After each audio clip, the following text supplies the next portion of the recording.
আচ্ছা, তোমরা কি কখনো ভেবে দেখেছো এক্স স্কোয়ার প্লাস 6x এই রাশিটার সাথে আর কত যোগ করলে পূর্ণবর্গ হবে? তো এটা অবশ্যই 9, কারণ x square plus 2 × 3 × x plus 3 square x plus 3 all square আসতেছে। কিন্তু এই যে 9 যে টার্মটা আসতেছে, এটি কি কখনো তোমরা জিওমেট্রিক্যালি ভেবে দেখেছো? তো আমরা এইটা আজকে জিওমেট্রিক্যালি দেখবো যে আসলে 9টা কিভাবে আসতেছে, ঠিক আছে? প্লাস 6x এটার সাথে কত যোগ করলে আসলে এই রাশিটা পূর্ণবর্গ হবে? তো পূর্ণবর্গ বলতে বোঝায় একটা পূর্ণ স্কয়ার, ঠিক আছে, একটা ফুলফিলড স্কয়ার।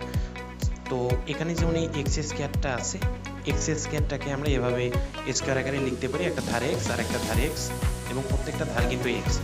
দেন এই 6x কিন্তু এটা একটা হচ্ছে তোমার আয়তক্ষেত্র, ঠিক আছে। তো একটা ধার 6 আর একটা ধার আছে এক্স।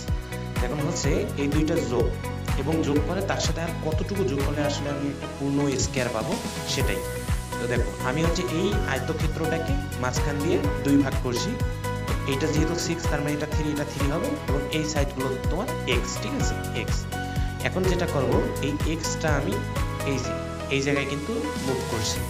দেন এর যে পোর্শনটা, এই যে অর্ধেক পোর্শনটা, একটা ধার 3 আর একটা ধার হচ্ছে x, ঠিক আছে। এই ধারটা কিন্তু x, এই ধারটা 3, এটা এখানে কিন্তু আমি শিফট করে দেবো, ঠিক আছে। দেন এইটার আর একটা পোর্শন আমি এই দিক দিয়ে সেট আপ করে দেবো। কীরকম দেখো, 3x, এই ডিস্টেন্সটা কিন্তু x, এখান থেকে বোঝা যাচ্ছে। তাহলে এটা আমি যখন করলাম, সেট আপ করলাম, তখন হচ্ছে আমার এই জায়গাটুকু স্পেস থেকে যাচ্ছে। এখন আমাকে একটা পূর্ণ স্কয়ার নিতে গেলে এই জায়গাটা ফিল আপ করতে হবে। তো দেখো একটা ধার হচ্ছে 3 + x, তার মানে এটাও আমাকে 3 + x করতে হবে। এটা যদি x আছে তার মানে এটা 3, তাহলে 3 + x হয়ে গেল।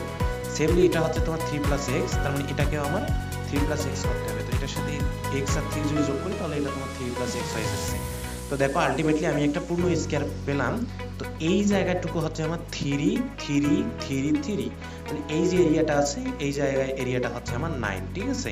অর্থাৎ আমি এই দুইটা যোগ করে পেয়েছি এই নীল অংশটুকু, এর সাথে 9 যোগ করলে আমার এটা একটা পূর্ণ স্কয়ার হবে।